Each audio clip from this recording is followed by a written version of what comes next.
Hey guys, how y'all doing? I don't have my microphone, so this sounds kind of weird instead of me sounding real close and clear, but I hope this is clear and acceptable to you.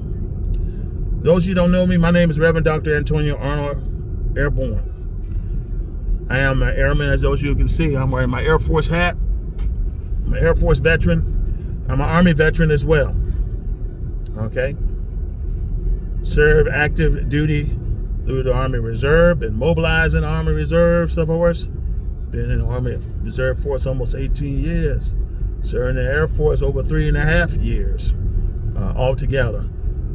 So, here I am, guys. I want to share some insight. I've been just talking to my wife about it. One of the talking points I would like to start off is the importance of veterans having a system in place so in case situation where the veteran becomes sick, ill, or deaf, their family will not have to suffer. It will not have to suffer. What do I mean? How many veterans, how many of you as a veteran have a power attorney or an estate? Let's just put it this way. Do you have an estate? Many of you don't have an estate. What that estate includes power of attorney. Okay? It's two types of power of attorney. Power of attorney, traditional, and a financial power of attorney. Now, what does this financial power of attorney give your individual that you have set as your power of attorney the power to do? It will allow them to have access to your financial institution, whether it be joint or separated. It will give them the power to access funds that are needed to maintain quality of life in situations where you are not mentally able to make decisions. Do I make sense? Are you getting there so far? That financial power of attorney keep your finances in order and still keep it under the directive of the caregiver who you set as your power of attorney itself. Who is going to be leading your power of attorney? Your general power of attorney give you a right to certain information like medical. Okay? Yeah, questions. Because, and I'm going to just get this clear. All because you are married doesn't mean your spouse have the right to access of your information. True story. You can go into nursing home mode where you don't even know who you are, dementia or a disease or a chronic disease that take a hold of you, and you're unable to make decisions. And guess what? The hospital is concerned, or the caregiver is concerned that your family or your spouse have no right to certain information or the directive of treatment, the direction you want to go. So that's why it's important to have a financial power attorney and a general power attorney as well. Now, here's another thing that you may want to take in consideration, veterans and anyone else, is to have an advance directive. Now, what that advance directive tells the hospital, emergency room, or any type of medical caregiver, what do you want done in case you are unable to make a decision. Okay, let's say you've passed out. If you get to a situation where you stop breathing, they're unresponsive. Should we resuscitate you or not resuscitate you? If I flatline, should you resuscitate me where my heart is beating and I'm breathing on my own? Or should I just say, just let me go? You have a right to say whether you want the hospital to save your life or to let you go. That is your choice. I chose to differ. I want everything possible done to save my life. All right. Some people don't agree with that. Some people say, hey, if I go, I go. So, but you want to put that in writing, ladies and gentlemen, because you don't want the hospital to make the decision early.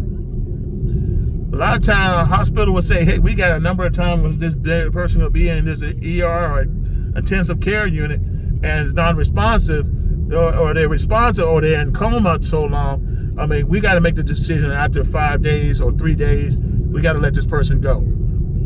Okay, and your family may see different, but unless you put it on writing, it won't become legal.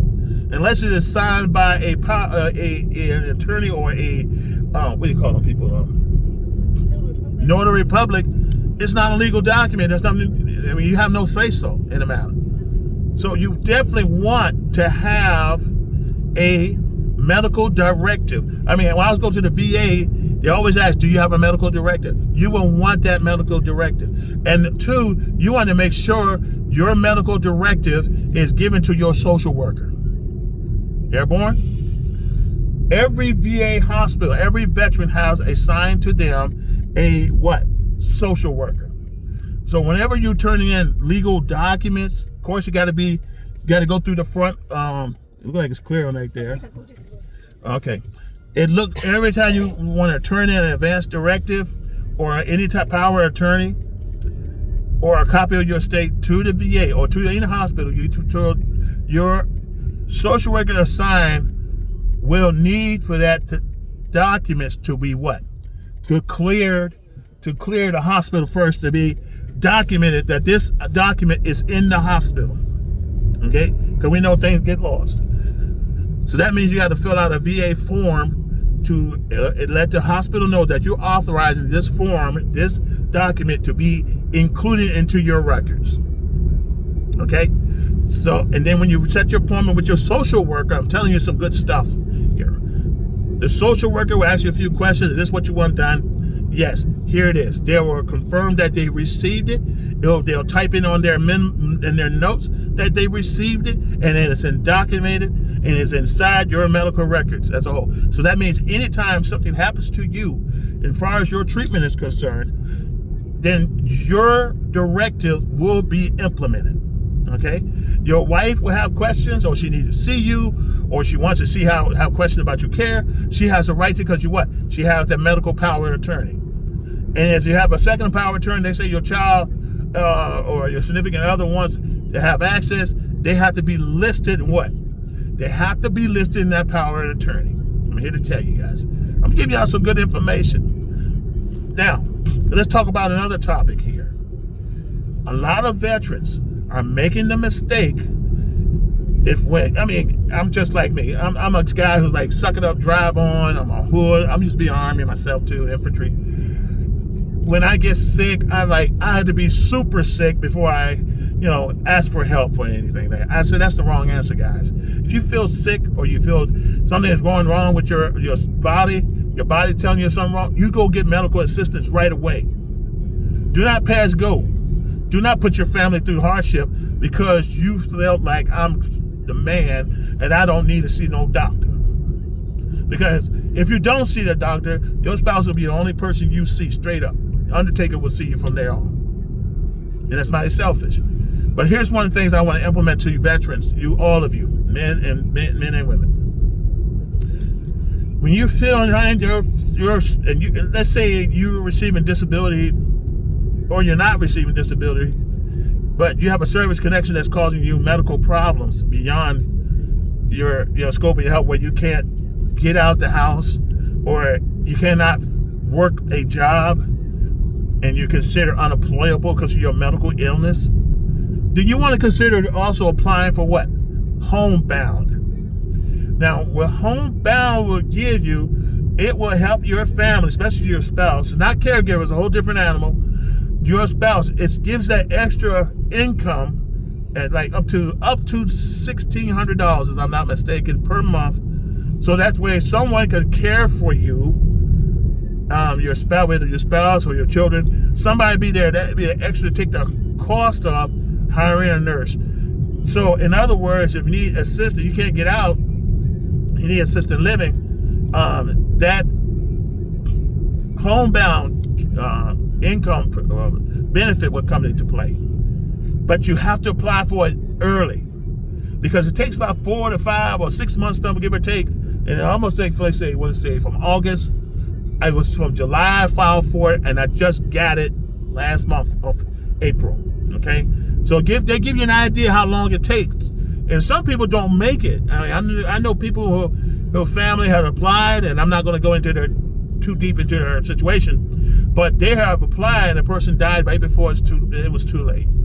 Okay, within a month or 2 months time. So if you're having medical issues, I'm talking to you veterans and your spouses, you go ahead and file for that benefit along with your VA claims.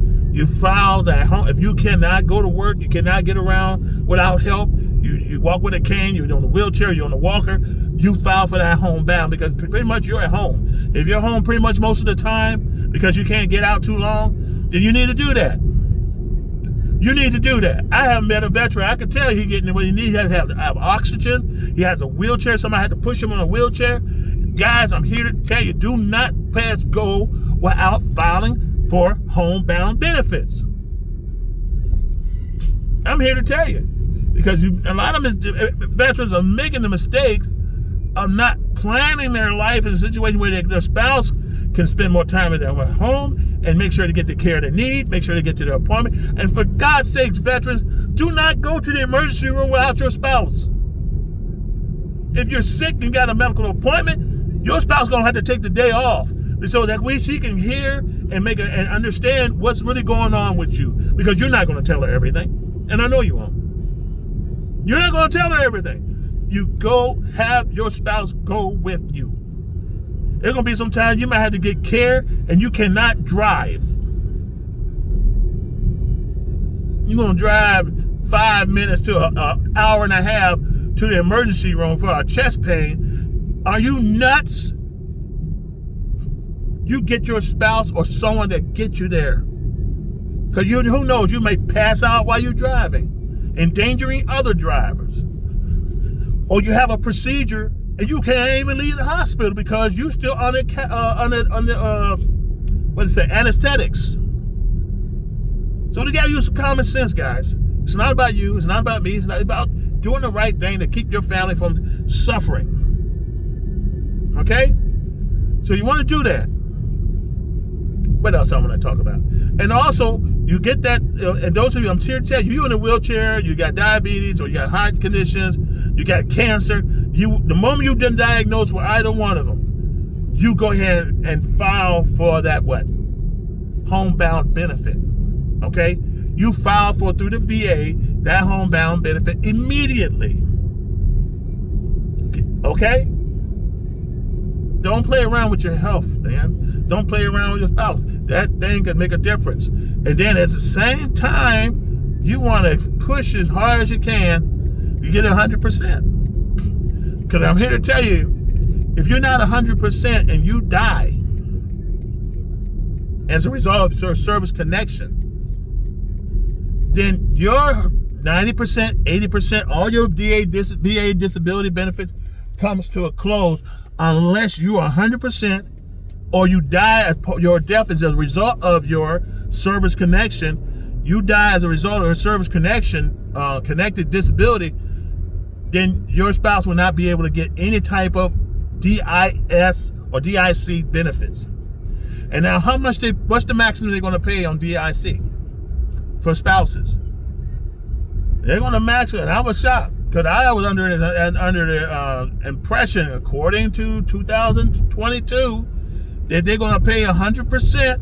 Whatever you died, your spouse get the same amount. You have $3,000 a month for 100%, your spouse will get $3,000 a month until she died. Now I'm seeing it's $1,600. I hope Congress get on the ball on this, where lifestyle change. Bad enough you lost your spouse, but it's even harder when a spouse saying she can't make ends meet, she got to find a job. And suppose, let's say she's disabled too. Now there's some consideration. I understand if your spouse is disabled, okay, or if she is medically unable to work. There's some criteria for that, okay? Or you have children, that's some criteria for that as well. But $1,600 is a big drop. It's 50% less than what you're receiving at 100%, which was $3,900, a whole lot less. And at the same token, just let's say you were getting $6,000 and plus that's including the homebound, all that come to a close. So that means you got to make some financial planning now to make sure that your spouse does not suffer. When I came with that realization, I had to make some life changes. I had to make some adjustments to plan, so that my wife won't have a hard time. I mean, it's going to be difficult, but I'm here to tell you guys, you want to leave your family in a position of strength, not in a position of want. Okay? So, take that into consideration. I already talked to you about power of attorney. I already talked to you about medical power of attorney. What's the other one called? Advanced directive. And there's one more. Are we at the church already? That's good.